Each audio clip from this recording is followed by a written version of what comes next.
Olá, boa noite. Um prazer estar aqui de novo com vocês. A gente tem feito aí mais lives no Instagram do que aqui, né? Mas aqui a gente traz algumas lives bem especiais, quando a gente vê que a gente precisa furar essa bolha no Facebook. E essa live de hoje, eu já estava pensando nela há algum tempo, né? Primeiro, porque o tema moradia, né, na cidade de São Paulo é urgente, sempre foi, tá? Mas eu vejo que nesse momento é ainda mais urgente, né? Com a pandemia, a situação se agravou muito. Eu que sou moradora aqui do centro da cidade, né? Eu moro na Santa Cecília, moro na Rua do Fluxo da Cracolândia. Então, a gente vê que a quantidade de pessoas que estão nas ruas, né, que a população de rua está aumentando num nível absurdamente assustador, né? Já era assustador e muito triste, mas isso está cada vez mais grave, né? Mas a gente vê também que muitas famílias de trabalhadores e trabalhadoras não estão mais dando conta de pagar os seus aluguéis, né? O aluguel em São Paulo é muito, muito caro. Esse ano, a ampliação dos aluguéis, né, de acordo aí com algumas pesquisas, foi de mais de 39%. Eu tenho visto muita gente, inclusive de classe média, né, que está reclamando que não está conseguindo dar conta do aluguel na cidade de São Paulo. Então, a moradia, ela está se tornando algo muito pesado no bolso das pessoas, mas pesado num nível que realmente as pessoas estão indo para a rua porque não tem opção, né? Além de tudo, nós temos 3 milhões de desempregados na cidade de São Paulo, que piora ainda mais essa situação, quer dizer, sem trabalho e sem dinheiro, as pessoas não têm como aguentar pagar um aluguel como é na cidade de São Paulo, caríssimo, né? Mas nós temos aí alguns mecanismos na cidade de São Paulo que não vêm sendo, né, aplicados como deveria. E por isso que eu chamei essa live com dois convidados muito especiais, dois amigos queridos, dois parceiros de luta, né? E eu fiz esse encontro, a gente estava agora há pouco aí nos bastidores da live conversando, fiquei muito feliz de apresentá-los, né? Eu acho que é uma boa dupla aí que se completa, principalmente porque a gente, para, né, aplicar o programa de Guilherme Boulos, né, para moradia, né, como ele sempre diz, né, que há 40 mil imóveis abandonados na cidade de São Paulo, né, juntando mosquito, devendo milhões em impostos, né, esses imóveis, eles causam problemas à cidade, como a gente vai ver daqui a pouco. E, ao mesmo tempo, tem mais de 30 mil pessoas nas ruas da cidade hoje. Então, essa conta está estranha. Tá? Então, quando se fala isso, parece que é impossível de resolver, mas não é, né? Por conta, principalmente, aí, do plano diretor e do Estatuto da Cidade, que são dois mecanismos importantíssimos que estão na nossa Constituição, né? Nós temos um plano diretor na cidade de São Paulo muito importante, né, que apesar de todos os ataques que vem sofrendo aí pela especulação imobiliária, pelas máfias, né, das construtoras, né, ele resiste, e no ano que vem, 2021, será a primeira revisão desse plano diretor.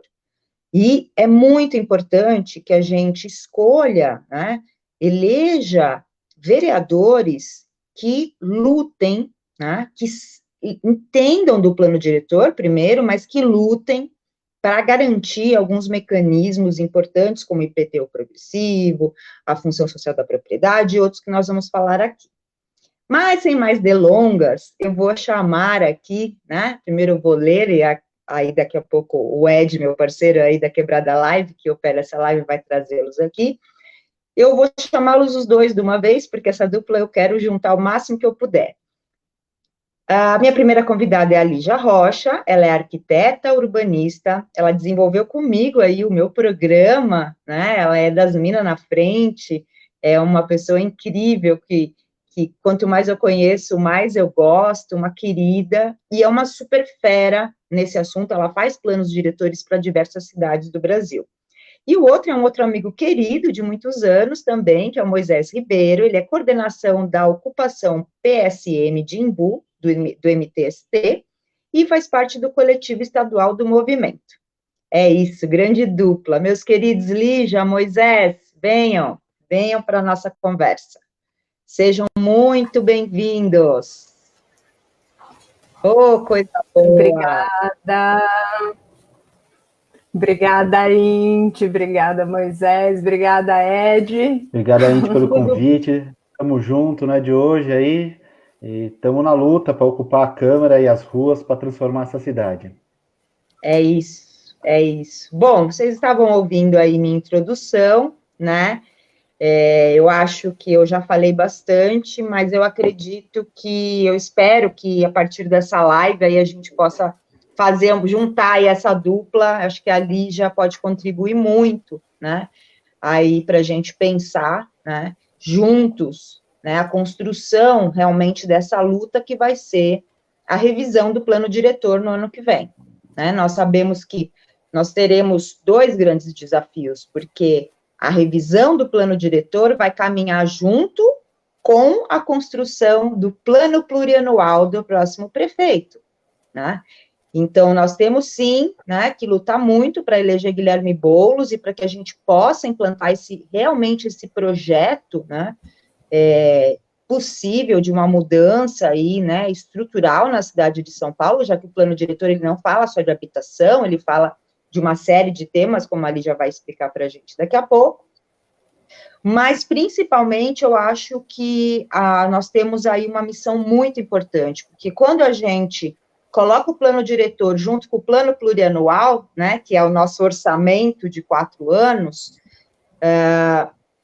haverá uma necessidade de conhecimento técnico muito grande. Eu falo isso como alguém que milita na Câmara, principalmente, né, dentro da Comissão de Finanças, que nós somos lá parte da Comissão de Finanças há 4 anos, na Subcomissão de Cultura, e de qualquer maneira, né, nós sabemos que se a gente conseguir implantar o que realmente tem no plano diretor, nós vamos mudar muita coisa, inclusive a própria arrecadação da cidade, né, que eu acho que é uma coisa que a gente também pode falar aqui, mas eu, como sou a minha expertise é o financiamento público, eu acho que a gente tem que lembrar também desse ponto, não é só o plano diretor, é o PPA, né, e os orçamentos e as leis orçamentárias anuais, porque esse é o pulo do gato, né? Quem conhece o plano diretor e conhece o que é o financiamento público mesmo, é que vai conseguir mexer os pauzinhos ali dentro. Bom, vamos começar esse papo. Lígia, passo a palavra para você, minha querida, e depois o Moisés. Por favor, Lígia, deixa eu desligar o microfone aqui.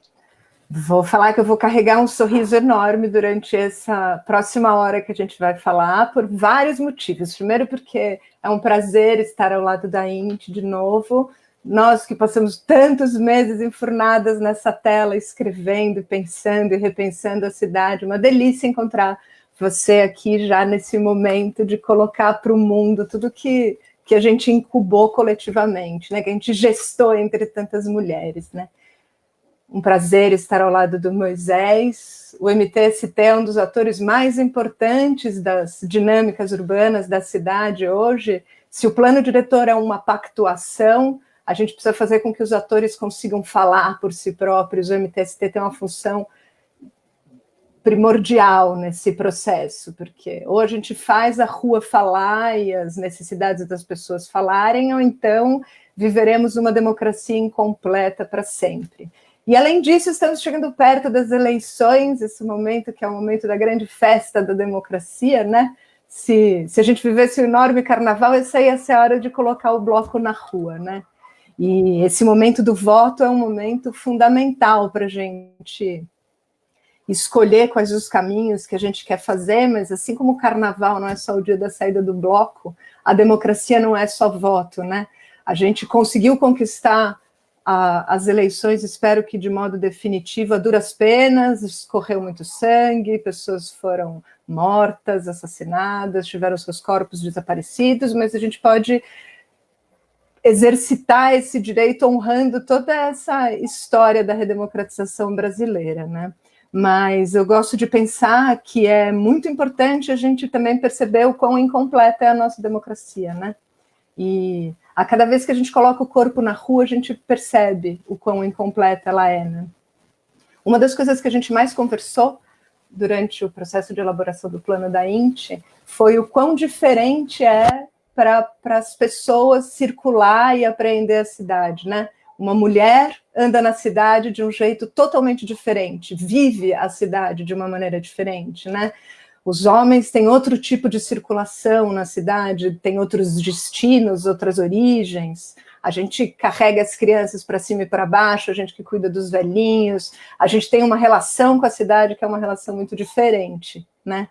E essa relação diferente, ou essa desigualdade na cidade, não está posta só nas questões de gênero, mas ela também está nas questões sociais. A gente vive uma diferença muito grande de oferta de equipamentos e serviços públicos ligados a essa diferença social que a gente vive, e é inegável que a questão da raça é algo estrutural na organização da nossa sociedade, e está na hora da gente começar a enxergar cada vez com mais energia o que as redes e as ruas nos falam para a gente projetar nossos novos futuros, né? Então, aqui, fazendo um elogio ao plano da INTE e a importância dessa escuta participativa das ruas para a elaboração desse futuro de cidade que a gente quer brigar por ele, né?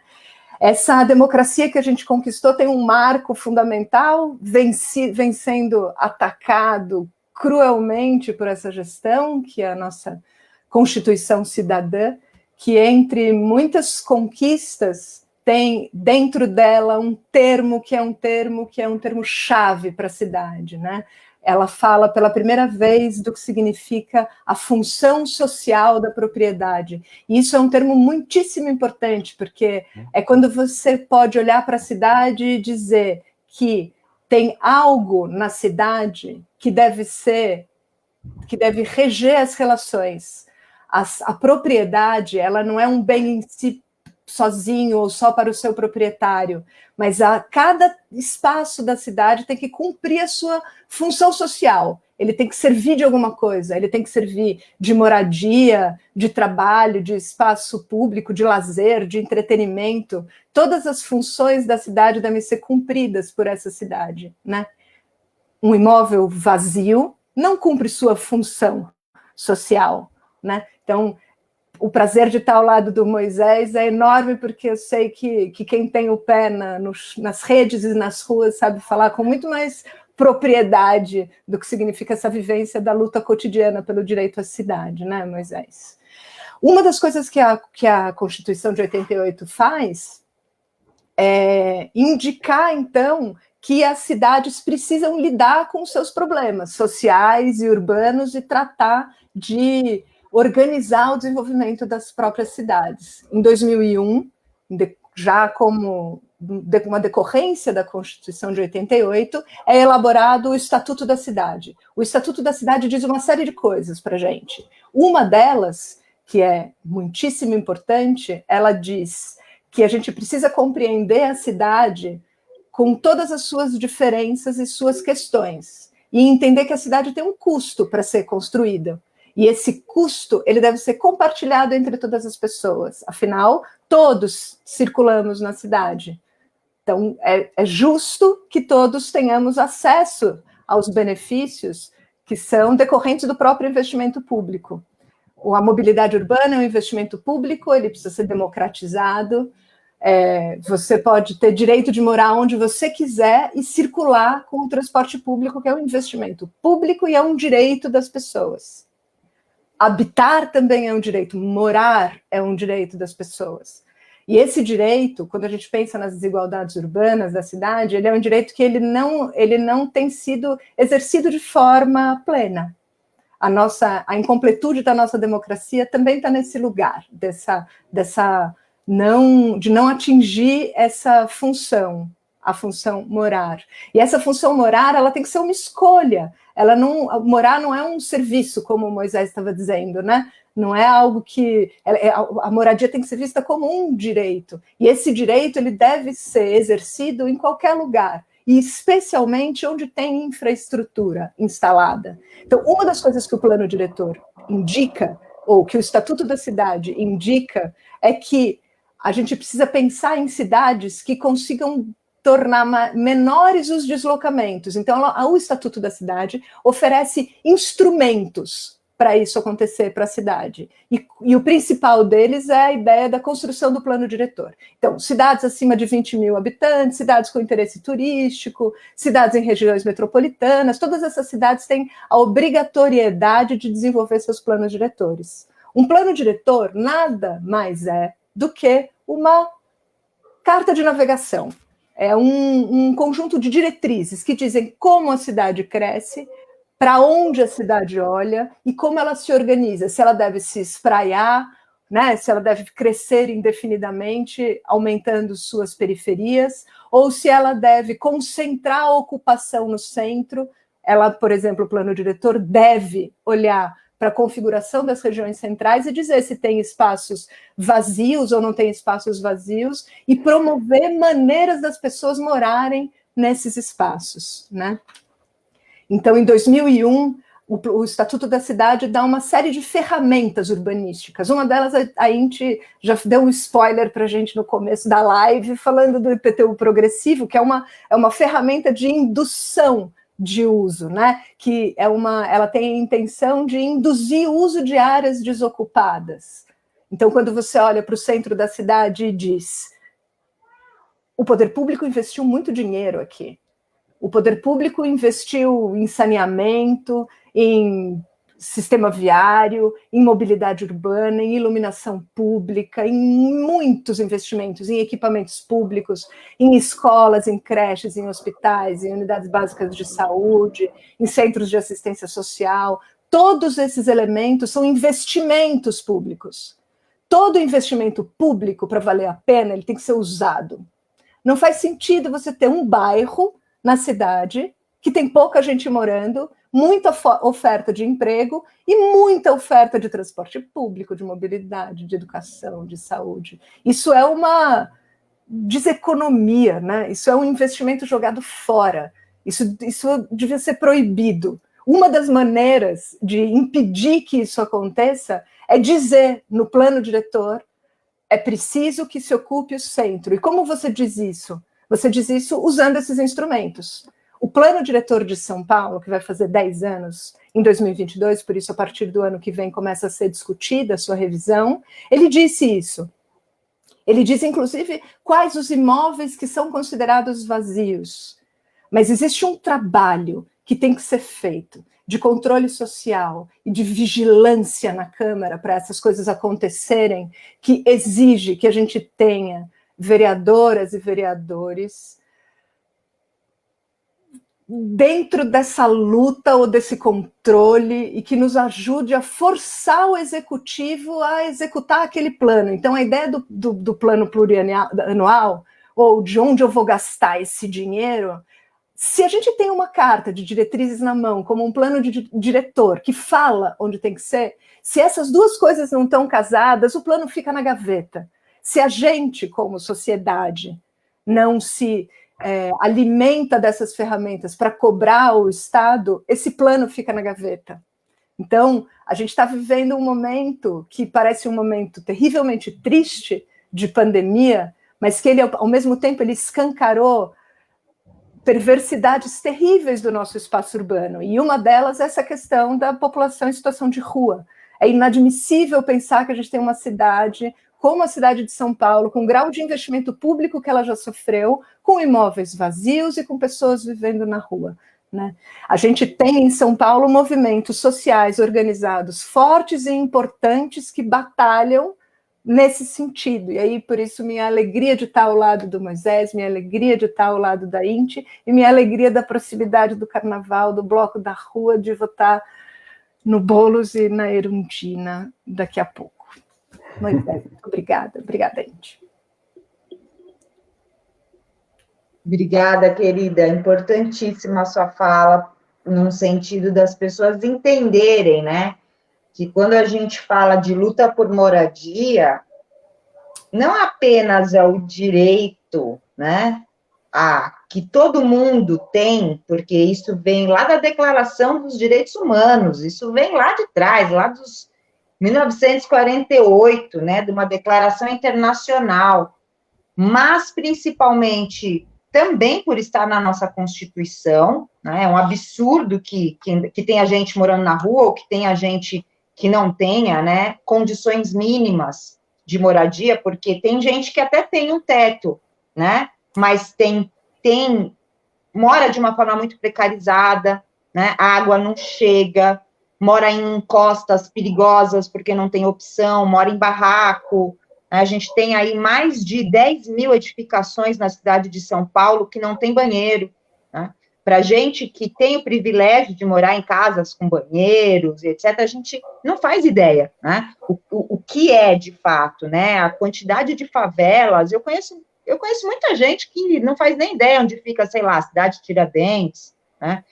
A gente que roda por São Paulo, a gente que conhece todas as bordas aí, né? Eu acho que é por isso que a gente está na luta, inclusive, né? Porque a gente sabe da grande desigualdade aí que tem na cidade. Uma coisa que eu queria que você só comentasse, Lígia, antes de eu passar a bola para o Moisés, eu citei o IPTU progressivo, porque eu fiquei estudando isso esses tempos, até pela questão da recente regulamentação do IPTU progressivo aqui na cidade de São Paulo, né? E eu estava fazendo uma pesquisa, inclusive, sobre isso, na própria prefeitura, né? Em relação aos imóveis que eles têm notificado. Em 4 anos, o número de imóveis que foram notificados por essa prefeitura é um número ridículo, de pequeno. Né? A gente vê aí que não houve esforço algum, né, dessa prefeitura de notificar a grande quantidade de imóveis que já está na cara, né, que não só que já estão devendo aí há muitos e muitos anos, mas que estão devendo muitos milhões, e esse dinheiro deveria estar, né, na nossa arrecadação, ajudando, inclusive, a construir outras moradias, né, sociais e ajudando na saúde, na educação, na cultura e etc. Eu queria que você comentasse, explicasse um pouquinho sobre essa história do que é esse IPTU progressivo em São Paulo. Tá. Um dos instrumentos importantes que o Estatuto da Cidade coloca e que o plano diretor, os últimos planos diretores de São Paulo usaram, é uma ferramenta chamada, tem um nome chatérrimo, que é PEUC, que é parcelamento, edificação e utilização compulsórias. Ele está na raiz da ideia da função social da propriedade. Então, quando você olha para a cidade, né, os urbanistas têm esse método de olhar, né, que é essa coisa de longe. Aí olha de longe, vê lá os grandes fluxos, vê mais ou menos onde as pessoas estão morando, onde tem trabalho, onde tem habitação, aí vai baixando a escala, né, vai aumentando a escala, vai chegando mais perto e vai começando a identificar os fluxos que acontecem ali, as circulações, como os imóveis estão se comportando, quais os usos que tem, se é residencial, se é habitacional ou se não tem uso. Então, a utilização do imóvel urbano, ela precisa ser dada para que a função da sociedade, da propriedade se cumpra. Então, uma propriedade não pode receber infraestrutura, né?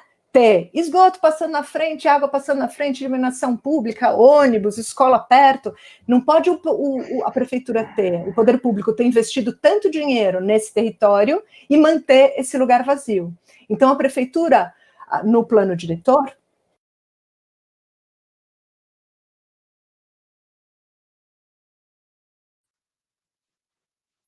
você identifica os imóveis vazios e notifica o proprietário do imóvel, diz: escuta, meu caro companheiro, notei aqui que faz um tempo que você que não tem luz, não tem água, que você não consome, você não está aí, né? Eu sei que você não está aí, eu sei que esse imóvel está vazio. Eu vou te avisar que você precisa utilizar esse imóvel, ou vai incidir sobre você, ou a prefeitura vai cobrar o IPTU progressivo.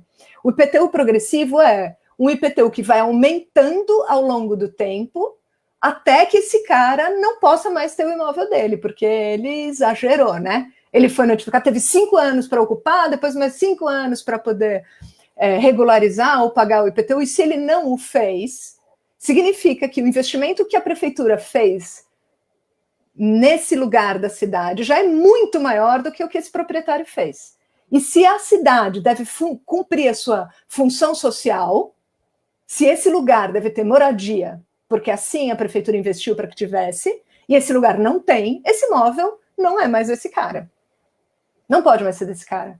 E aí, se a gente for imaginar isso em escala, ou numa escala como São Paulo, dá para sonhar grande e sonhar com realidade, percebe? Dá para imaginar quantos imóveis a gente não poderia ter, a prefeitura poderia ter como seu parque habitacional, como imóveis próprios da prefeitura, para alugar, por exemplo, como locação social. Por que não? Aposto que terão pessoas, ou muitas pessoas, que escolherão, ao invés de passar 4 horas no transporte público para chegar na franja urbana, viver no centro pagando aluguel. Por que não? Por que não? Por que imóvel vazio e gente na rua? Por quê? Então, o IPTU progressivo ele é uma ferramenta perfeita. Agora, nenhuma dessas ferramentas acontece sozinha. Letras em papéis não resolvem as coisas. O que resolve é controle social, é forçar a barra mesmo. Como é que você avisa que o imóvel está vazio? Se ele está vazio, ocupar um imóvel é uma maneira de notificar a sua não ocupação anterior. Ocupar é um direito social nesse sentido. Se esse lugar não cumpre sua função social, ocupar e morar significa fazer cumprir sua função social. Era isso, Inti? Obrigada, querida. Bom, você levantou para o Moisés cortar. Moisés, meu querido, por favor. Acho que agora é tua. Deu a deixa.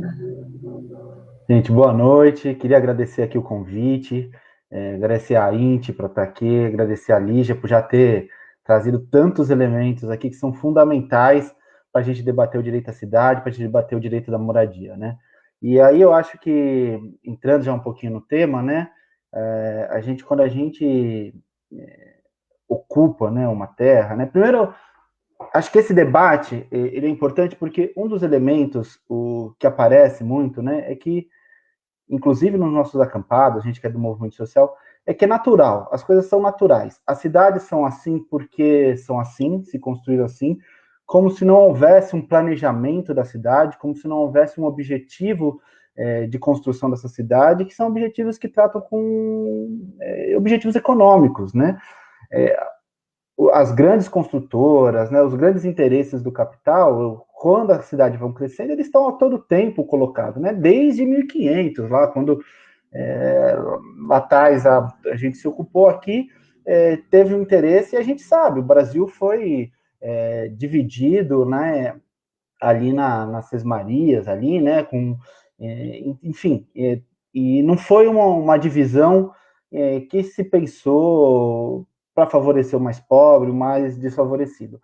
Então, muitas vezes o cara que está lá, ele vai ocupar, não é que ele vai ocupar porque ele quer, porque ele acha certo, né? Muitas vezes a pessoa que faz a luta por moradia, ela não faz, muitas vezes ela faz contra a própria vontade dela, porque ela acha que aquilo que ela está fazendo ao entrar num terreno, para lutar pelo seu direito de moradia, ela está fazendo uma coisa errada, porque há uma construção histórica, né, de que o problema é um problema individual. É um problema individual porque você não conseguiu trabalhar, é um problema individual porque você não conseguiu estudar, é um problema individual porque às vezes você teve um problema ao longo da sua história, e no fundo é um problema individual porque você é preto, porque você é mulher, porque você é periférico.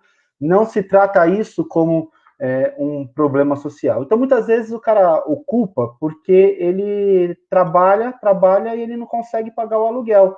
E uma pessoa que ganha R$1.000 por mês, 1.200 por mês, deixar 600, 700, 800 no aluguel de 2 cômodos, que é muitas vezes a situação que eles estão, fica numa situação de no final do mês tem que optar entre pagar o aluguel e colocar a comida na mesa. E esse cara já mora na periferia há muito tempo, ele está acostumado a pegar 2 horas de trânsito para chegar no centro, para trabalhar, e a gente do MTST, quando a gente está falando de quem são os acampados do MTST, porque nós somos muito taxados de vagabundo, Os acampados do MTST, eles são o porteiro, eles são a faxineira, eles são o camelô, né, eles são a diaristas, né, e são pessoas que trabalharam a vida inteira, e não conseguiram comprar suas casas. E muitas vezes, né, estão ali vivendo ou na rua, né, uma pequena parte da nossa base, mas uma boa parte em beira de córrego, em situação irregular, né, morando de favor na casa de família ou comprometendo mais de 50% da sua renda com o pagamento do aluguel, que nos coloca numa situação muito difícil de sustento, de ter qualidade de vida. Né? Fora o problema do transporte, né? Porque às vezes esse mesmo cara aí, ele fica 10 anos, 20 anos lá esperando o metrô chegar perto da casa dele, porque ele acha que assim vai melhorar o transporte para ele, em vez de gastar as 2 horas que ele demora para chegar no trabalho, ele vai passar a gastar 1h10, 1 hora e pouquinho. Quando o metrô chega na porta da casa dele, chega lá perto, ele é expulso, porque o aluguel automaticamente aumenta e ele tem que se deslocar daquele lugar e, de novo, ir para um lugar cada vez mais distante. E essa é a história da construção da cidade de São Paulo, a construção das grandes cidades do Brasil. É uma história de expulsão dos mais pobres para as áreas periféricas, para cada vez mais longe, e as pessoas naturalizam isso. O que não se vê é que tem alguém que está lucrando com isso no meio desse caminho. Né? E esse alguém que está lucrando vai lucrar com o seu terreno que está ali especulando quando passa o asfalto, quando passa a luz, quando passa o saneamento básico, e esse terreno vai valorizando, e ele no fim vai ter um lucro enorme sobre aquilo que muitas vezes nem foi dele, né? Porque se fala, você vai ocupar o que é dos outros, né? Muitas vezes o proprietário desses terrenos são proprietários que nem conseguem comprovar a propriedade e nem posse do terreno. Né? Eu vou depois contar um pouquinho a história da ocupação que eu faço parte, que é a Povo Sem Medo de Imbu, que é um clássico disso. O proprietário não comprovava nem propriedade nem posse, mas ele é um cara que vivia na Angélica e tem um terreno lá no Imbu, divisa com o Capão, e que a justiça, mesmo ele não comprovando posse, não comprovando propriedade, não tem dúvidas de que não é de um bando de sem-teto que ocupou aquele terreno que estava vazio, abandonado, né, que era lugar para pessoas usar drogas, que era lugar para as pessoas fazer desmanche de carro, que era muitas vezes um espaço de ameaça à saúde da mulher, de a mulher podia ser estuprada, porque são locais abandonados. Então, quando a gente entra num terreno, né, a gente entra num terreno, primeiro que não é na casa de ninguém, não é, sua casa está ali, a gente vai entrar na sua casa. Né? Isso daí é um mito, né, que se criou em torno do movimento social. A gente ocupa terrenos que estão abandonados há décadas, normalmente são as chamadas EIs, né? São terrenos que normalmente devem IPTU, muitas vezes devem mais IPTU do que o valor do próprio imóvel, e muitas vezes tem problema na justiça, e muitas vezes os proprietários desses terrenos têm uma capivara enorme. A ficha corrida desses caras é enorme. Quando você vai puxar o número de processos na justiça que esses caras têm, é uma coisa impressionante. Então, normalmente funciona assim. O MTST ele recebe uma demanda de uma região, de um problema de moradia, a gente começa um trabalho de base na região, apresentando um pouco isso que a Lígia colocou, que é o direito da moradia, né, que a terra tem que ter função social, e a gente começa a organizar a população para lutar pelo seu direito.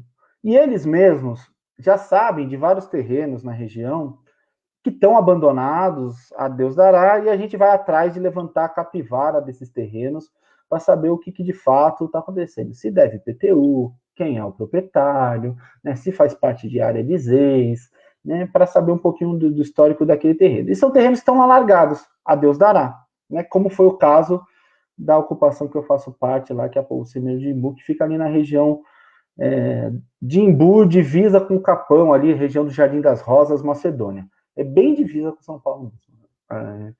Então, a gente identifica esse terreno, a gente ocupa esse terreno, né, para reivindicar que o poder público tome medidas, que é um pouco isso que a Lígia colocou agora, que é como que você notifica, né, que aquele terreno está irregular. Porque aquilo está anos parado, ninguém nunca tomou providência, o poder público está vendo aquilo ali e nunca tomou providência. Então, quando você ocupa, você está automaticamente notificando que aquilo ali está de forma irregular. E aí a gente começa uma batalha, o MTST, ele não busca fazer favelização, né? Então a gente não busca ocupar um terreno para que ali vire uma nova favela. A gente busca que a gente tenha moradia de qualidade sendo construída naquele terreno.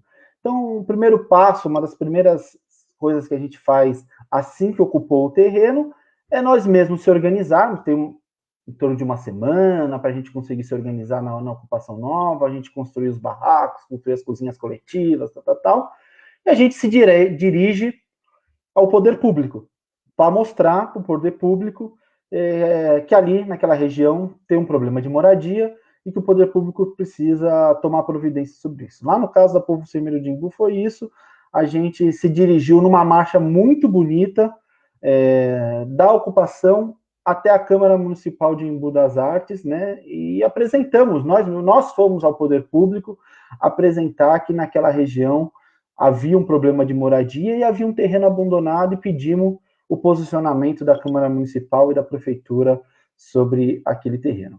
Bom, a partir daí a luta passa a ser imensa, né? A gente, o proprietário logo entra com processo de reintegração de posse, a gente começa um processo de desconstrução na cabeça das pessoas que ocuparam o terreno, de que aquela luta também é uma luta individual, porque a lógica da pessoa sempre que se coloca na sociedade é individual. Então, muitas vezes a pessoa quer ir lá e quer demarcar o terreno dela, quer fazer o espaço dela. E uma das coisas que o MTST faz é falar, olha, todo mundo aqui vai construir o seu barraco, mas a gente vai ter que trabalhar em coletivo.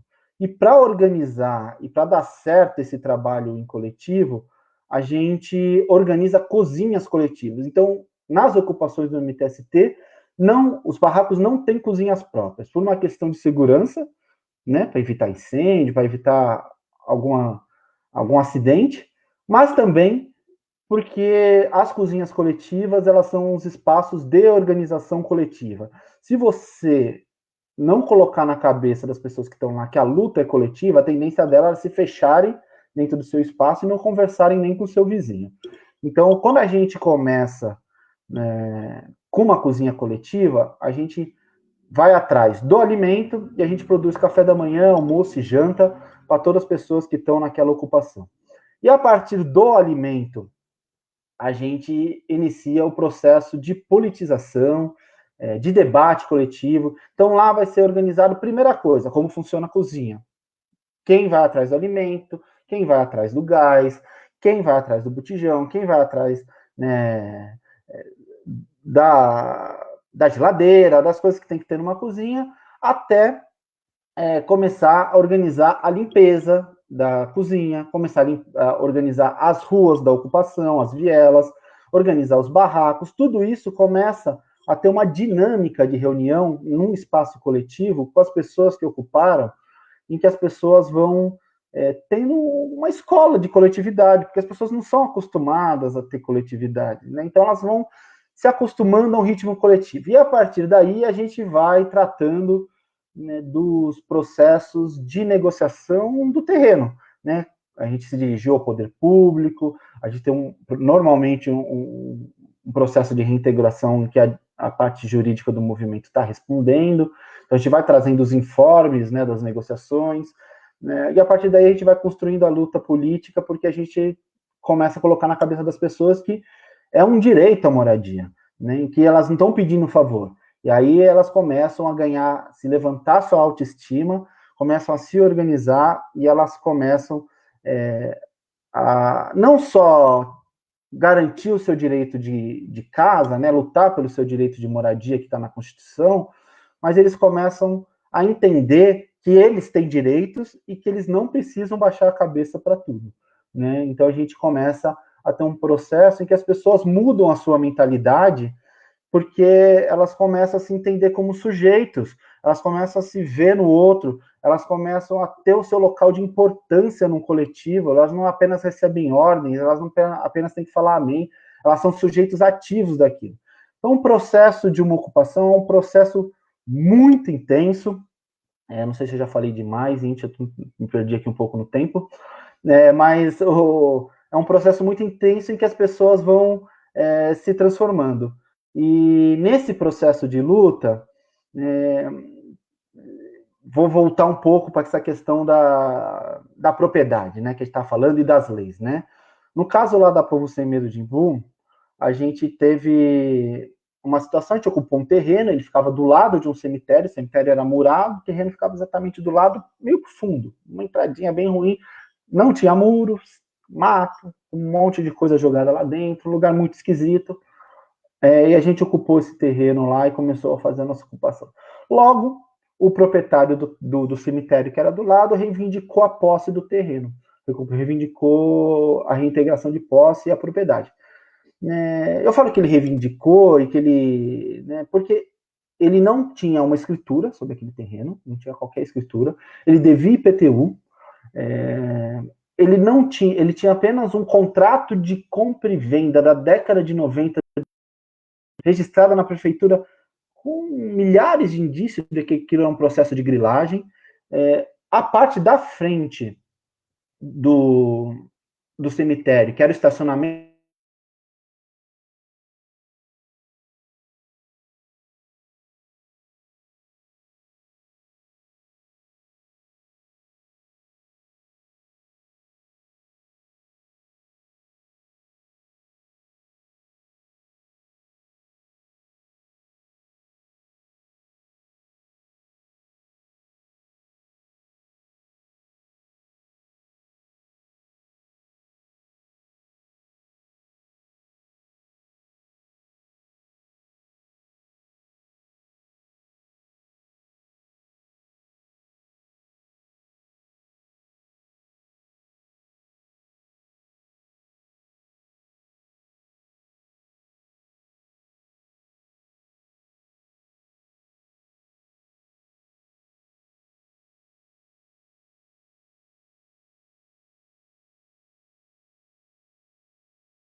porque toda hora parece que está caindo aqui para mim. Para gente, você ficava meio paralisada em alguns momentos. Mas não, tudo bem, mas é porque está caindo no Facebook aqui, eu estou vendo no computador, entendeu? Estou preocupada porque caiu no computador. Aí talvez a gente tenha que abrir um outro link. Deixa eu ver aqui com ele. Tá. Porque não tinha poucas pessoas assistindo, umas 4 ou 5, aí foi caindo, e agora caiu a live, eu acho. Deixa eu só ver com ele aqui. Ele não mandou, porque às vezes eu tenho medo que ele tenha caído, entendeu? Ah, sei. Caiu na origem. Espera só um minuto. Porque... voltamos. Acho que voltamos. Bom, voltamos. Bom, deixa eu voltar a comentar, então, né? Eu acho que tem algumas coisas que você falou aí, Moisés, que é importante que a gente frisar, né? E que eu falo sempre.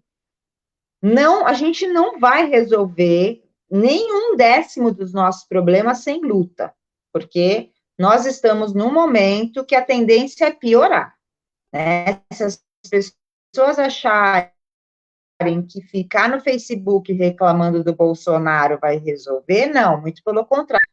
Nós estamos dando força para o Bolsonaro, tá errado, né? A gente tem que realmente ter uma organização. Eu sempre falo para as pessoas que as várias categorias têm que se unir aí também, né? A gente, inclusive, já fez algumas lutas junto, né, Moisés? Juntando a galera da moradia, da cultura, isso é uma coisa muito legal que a gente já fez várias vezes aí, porque eu acho que 2021 vai ser um ano chave, né, para a gente ou virar o jogo da política, ou jogar a toalha e sei lá o que vai acontecer, né? Porque nós chegamos no turning point, né? Como diria, né? Aquele é o ponto da virada mesmo, da história, não é do Brasil, é da história, né? Eu sinto isso muito forte, mas a gente precisa que também as pessoas que têm os seus trabalhos, as suas vidas, é aquilo que Moisés falou, né? O olhar individual que sempre reina, né? Porque é muito fácil falar que é socialista no Facebook, né? Mas aí qualquer coisa a gente chama a pessoa, não, porque não sei o quê, sempre tem a desculpa, né? Eu tenho uma camiseta que eu quase pus ela ontem, que ela é não posso, tenho ensaio, que essa é a desculpa número 1 do povo da cultura para não ir em nada de mobilização da cultura, né? Enfim. Agora, uma outra questão, né? As leis no Brasil, infelizmente, né? Elas só são adotadas quando há interesse aí das elites e quando há interesse dos grandes empresários. Tá? A gente tem leis muito boas, mas infelizmente elas estão sendo mexidas, inclusive, e esse é o grande perigo que nós temos no ano que vem. Porque se mexerem no plano diretor, né, que já não é um instrumento 100% feito, né, a gente sabe que lá quando ele foi criado, foi uma batalha dura, eu estive, né, naqueles atos lá na frente da Câmara, nas plenárias, a gente sabe aí que a especulação imobiliária conseguiu criar brechas, né, talvez até eu quero depois que vocês comentem sobre isso, sobre essas brechas que podem virar rombos, né, porque a gente tem esse problema. E uma outra questão que eu quero daí trazer para vocês, se vocês quiserem ou puderem comentar, é em relação a essa questão da regularização fundiária, né, que está sendo puxada lá pelo Mourão, e que a gente sabe que isso vai refletir nas cidades, porque isso já é um tema que vem sendo puxado lá do Temer, e a gente sabe que o Temer, ele também é esse cara da cidade de São Paulo, ligado aí, né, à Fiesp, às elites, aos grandes proprietários, né, essas famílias Temer, Kassab, esses nomes, né, de origem aí libanesa e tal, a galera sabe que a galera tem, ó, que o Boulos também é, né, de origem libanesa, mas não é dessa turma, não. Mas a gente sabe que essa galera que tem milhares, né, de imóveis aí pela cidade, são famílias mesmo da especulação imobiliária. Então, eu queria que vocês comentassem 2 pontos, né, que é a questão da regularização fundiária, e o que pode trazer essas brechas aí no plano diretor, se a gente não tomar cuidado para onde que vocês acham aí, né, que a gente tem que tomar um certo cuidado, independente de quem vai ganhar a eleição, porque aquilo que até o Moisés falou, né, com o Boulos ganhando ou perdendo a eleição, a luta vai ter que acontecer, né, inclusive com o Boulos ganhando, a luta vai ser ainda maior, né, no sentido, porque aí a gente vai ter que, para ganhar essa guerra de vez, né, porque a eleição sozinha não resolve, né, a eleição, ela ajuda, mas ela não resolve, totalmente. Então, quem quiser começar aí, por favor. A gente tem mais 15 minutos de live, só para vocês saberem, tá? Moisés, eu fico com as brechas, você fica com a regularização fundiária? Vamos lá, pode falar aí. Essa ideia das brechas é bem complexa, né? Porque se a gente for pensar que a legislação é um texto possível, né? Porque é isso que ela é, né? Ela é um texto possível. Quanto mais pressão popular, né? Quanto mais vozes a gente fizer ouvir no processo, mais influência essas vozes terão nessa pactuação. Quanto menos vozes são ouvidas, mais voltado para um determinado setor fica a legislação, né? Tem vozes que são vozes da rua, que grita e você ouve, que sai do Embu e vai caminhando até Higienópolis e você vê, né? Isso é uma voz da rua. Tem outra voz que é uma voz miúda, na surdina, e adorei quando o Moisés falou do que significa esse planejamento que a gente viveu, né? Porque muita gente diz que nossa cidade é fruto de uma falta de planejamento, né? Talvez não, talvez ela seja fruto de um planejamento da surdina, né? Ela segue uma ordem, é uma ordem que é uma ordem do dinheiro, do capital imobiliário, do mercado financeiro, é uma ordem, isso é um tipo de planejamento, né? E essa voz é uma voz meio calada, que ela acontece na calada da noite, ela está no escuro na Câmara, está na virada do dia, né? Quanto mais a gente grita nos processos participativos, mais a gente faz entrar o que nos interessa, mas se a gente pensa que o processo democrático é o dia do voto só e não tem a ver com a pressão do cotidiano, a gente perde essas conquistas, né? Eu gosto de pensar que a legislação ela vai fincando coisas no chão, sabe? Só que essas coisas que estão fincadas no chão, elas podem ser retiradas. Você finca e você tem que ficar lá na vigília para não tirarem de volta. Né? Veja a Constituição de 88, a gente tem que ficar na vigília para não tomarem da gente.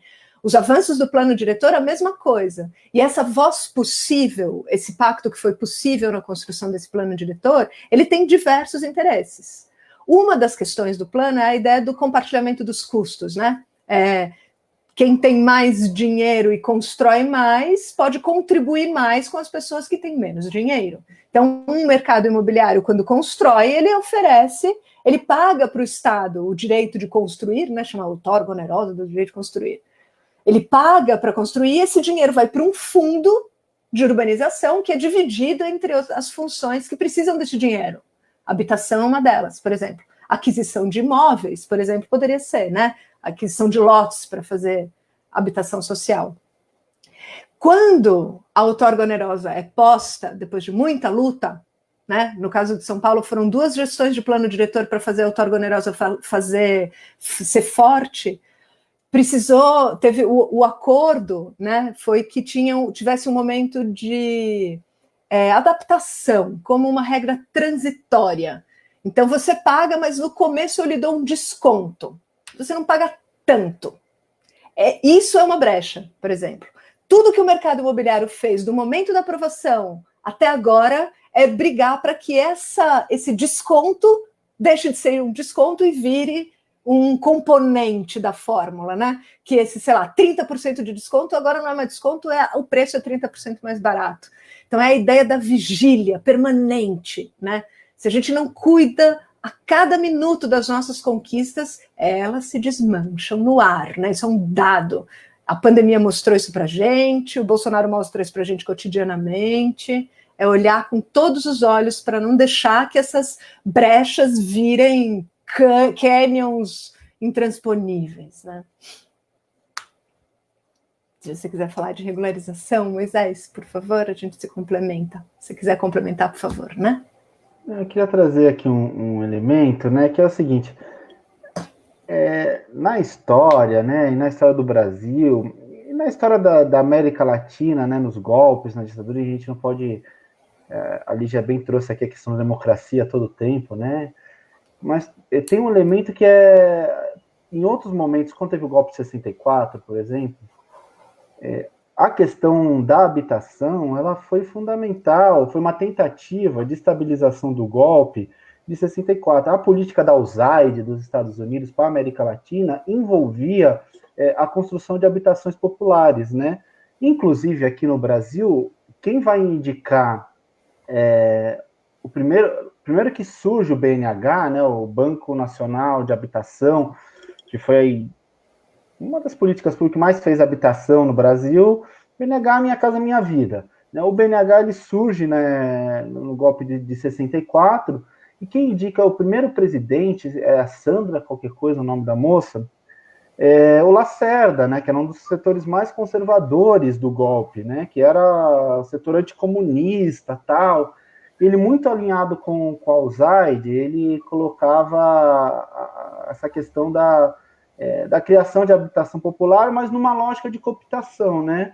Porque, primeiro, que a construção civil ela gera emprego, então você combate um problema que é o problema do emprego, isso foi usado em 2008 também, com política anticíclica, e foi usado na ditadura militar também, né?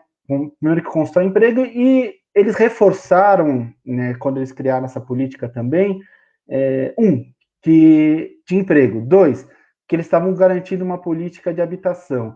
3, eles reforçaram a lógica do financiamento. É ali com o BNH que começa aquela lógica de que você vai pagar, na época era menos anos, era acho que 20 anos que fazia esse financiamento, mas começa essa lógica de que o problema é individual e você vai ter que ter dinheiro para pagar o financiamento da sua casa própria. E aí surge em 67, surge o FGTS, também na lógica individual, porque é a poupança individual do trabalhador que pode ser usado na compra da casa própria e tudo mais. Então, acho que não é novidade, né, essa questão de alguns regimes autoritários utilizarem a questão da habitação. É muita contradição, tudo, né, como na política, né, mas isso já foi usado em outros momentos. Né, e acho que agora a gente tem um problema no Brasil de regularização fundiária muito grande, né? Que a gente tem a grande maioria das casas, das habitações, elas não têm qualquer tipo de papel, né? As pessoas estão ali à mercê e ela pode ser despejada a qualquer momento, né? Pode ter alguma quebra de contrato a qualquer momento. E avançar nessa regularização dessas situações, para que as pessoas possam ter uma garantia de que aquela casa que ela tem, muitas vezes que foi construída com o suor da família, de várias gerações, de construir a autoconstrução do final de semana, de que aquilo de fato é da família, eu acho que é muito importante.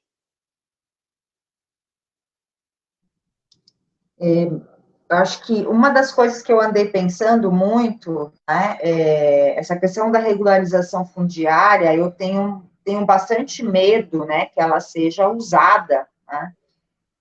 A gente, se por um lado é vendido um pouco o discurso, né, de que, por exemplo, uma ocupação pode ser regularizada a partir né, da regularização fundiária, por um outro lado, as grilagens, como essa que você contou, né, de você ter né, de alguém tem lá um documento X e reivindicar aquele terreno, um cara rico, provavelmente, mas não só, né, eu tenho muito receio, inclusive, que, dependendo de quem for o prefeito ano que vem, eu espero que seja o Boulos, porque aí isso vai ser legal, né? Agora, se não for ele, e se for ainda pior, né, do que está agora, né, eu espero que não, bater madeira, mas, enfim, a gente, ultimamente, né, eu acredito que a gente vai ganhar a eleição, eu tenho muita fé, mas a gente tem que pensar no plano B.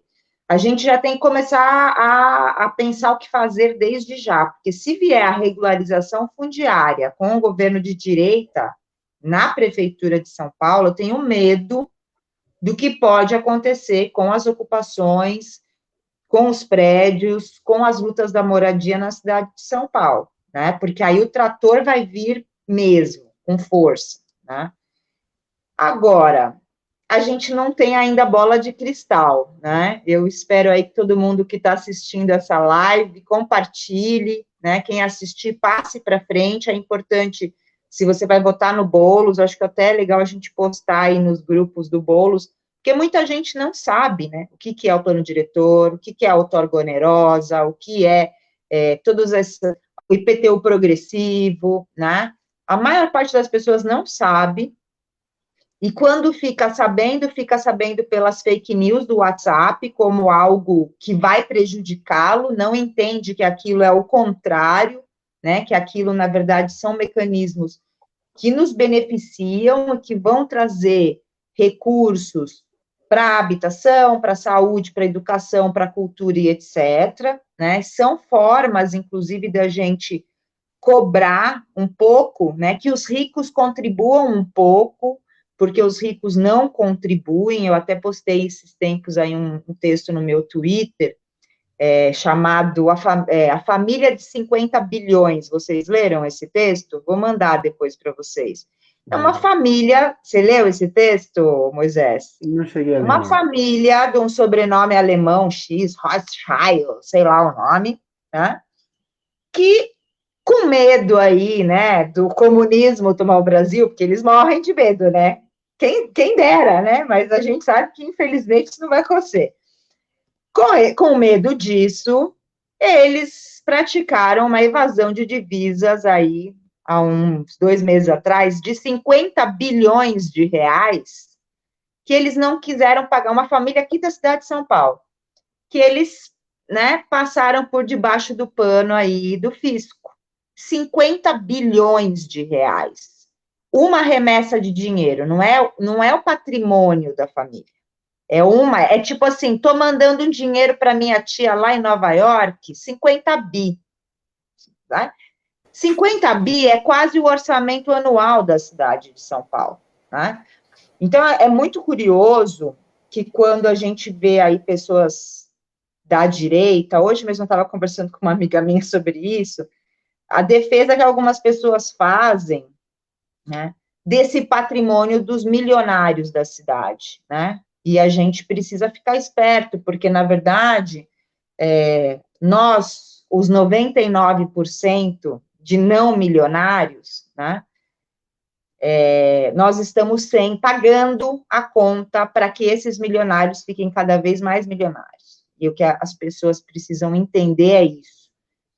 E um dos pontos chaves para isso é a questão da propriedade privada. Eu sei, porque eu tenho, né, imóvel, eu sou uma pessoa de classe média, tal, e que eu tenho duramente que pagar o IPTU todo ano, e aquilo, para mim, faz uma super diferença, mas para esses ricos milionários, não. Né? Então, as pessoas só precisam entender um pouco isso. Não é que você, que é de classe média, né? A gente precisa explicar, porque as pessoas ficam meio no pânico. Ai, vão tirar meu imóvel se eu ficar sem pagar. Não. Né? Há, né, inclusive, mecanismos de garantir que a gente, né, que tem um ou que tem 2 imóveis, não aconteça alguma coisa desse tipo com a gente. Então, as pessoas precisam entender que ninguém vai invadir as nossas casas, ninguém vai tirar os imóveis da gente.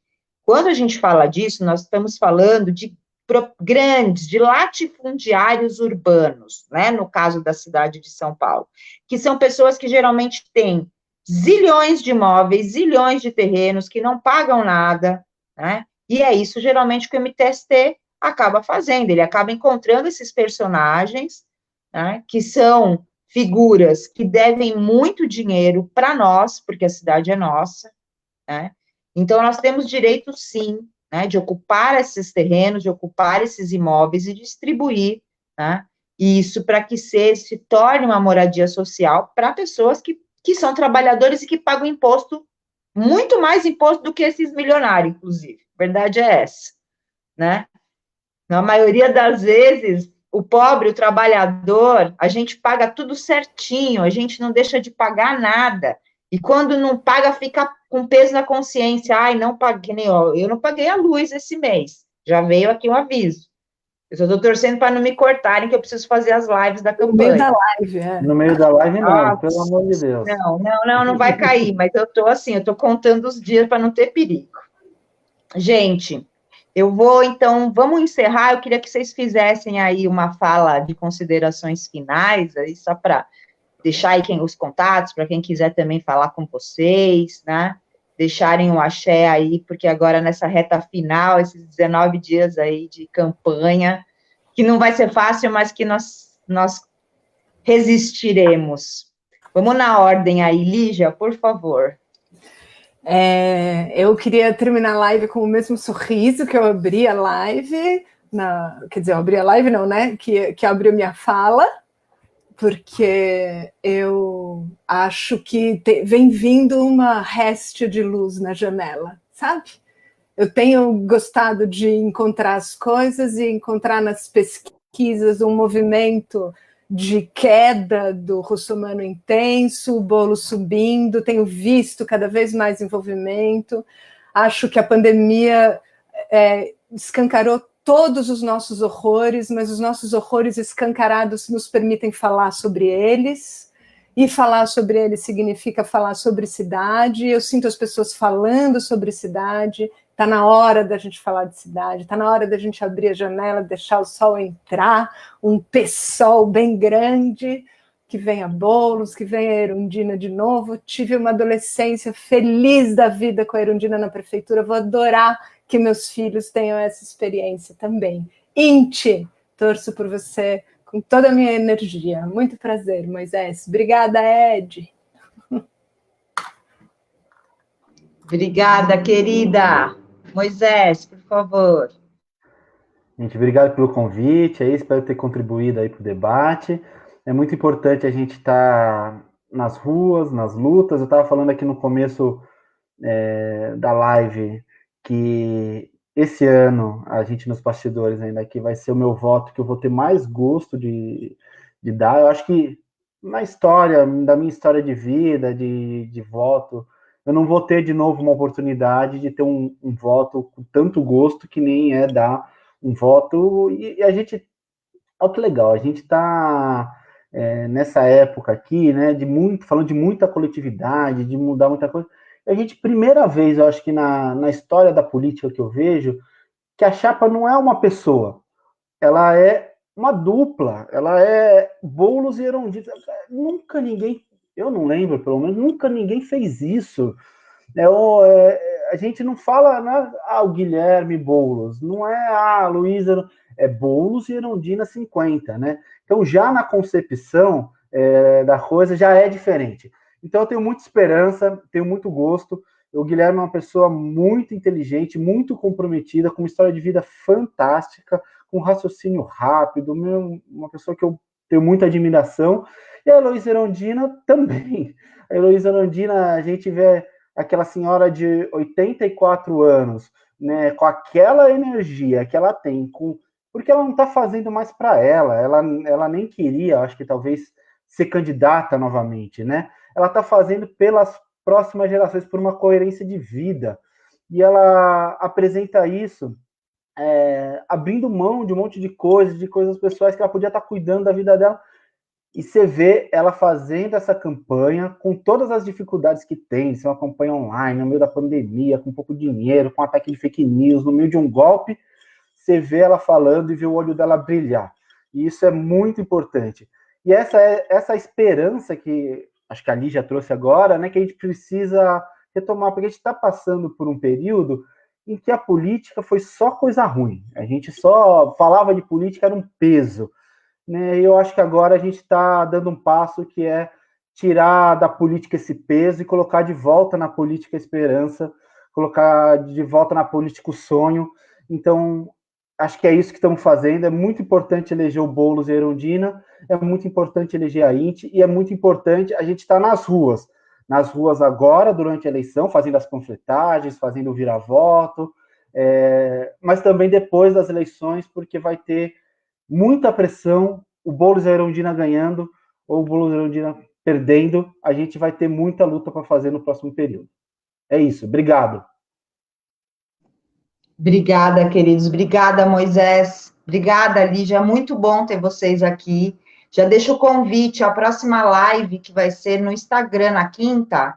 Eu vou ter uma live com o Ciola, com o meu querido amigo Lucas Ciola, que estudou comigo, que é educador ambiental, dirigente do MST, né? Ele é um cara da agroecologia, da agricultura urbana, da segurança alimentar. Vai ser um papo importante também, que essa outra luta, né, por terra, que dialoga muito com vocês também, e uma coisa que eu acho que é importante trazer, né, eu acho que todo o relato seu aí, Moisés, sobre a questão da cozinha, né, dessa cozinha coletiva, que é uma cozinha sempre amorosa, que é uma cozinha que cozinhar junto é muito bom, né, e sempre trazendo, provavelmente, coisas, alimentação doada, muitos alimentos orgânicos. Eu acho que essas bandeiras que a gente traz aí para esse futuro, que dialogam todas, né, a habitação, a agroecologia, as hortas comunitárias, a cultura, a educação. Então, enquanto uns, né, só falam de dinheiro, a gente fala de vida. Eu acho que é isso que fica muito aqui dessa live, né, e dessa construção que a gente está juntando cada vez mais pessoas, e realmente, Boulos e Erundina, a gente não consegue mais falar separado, né? E uma chapa do PSOL com 65 candidaturas aí maravilhosas, que a gente cada vez se conhece mais, se gosta mais, constrói mais, e tem falado cada vez mais, vamos junto, e é isso. Queridos, obrigada para quem assistiu aí, Lígia, Moisés, gratidão, estamos super junto. Obrigada, Edi, Quebrada Live, que está aí na operação, sempre com a gente, firmeza. Hoje deu umas falhas técnicas, mas foi o Facebook, que ontem também participei de uma live e outra, e aconteceu também. Queridos, até quinta-feira, então. Obrigada, Moisés. Obrigada, Lígia. Beijo, beijo.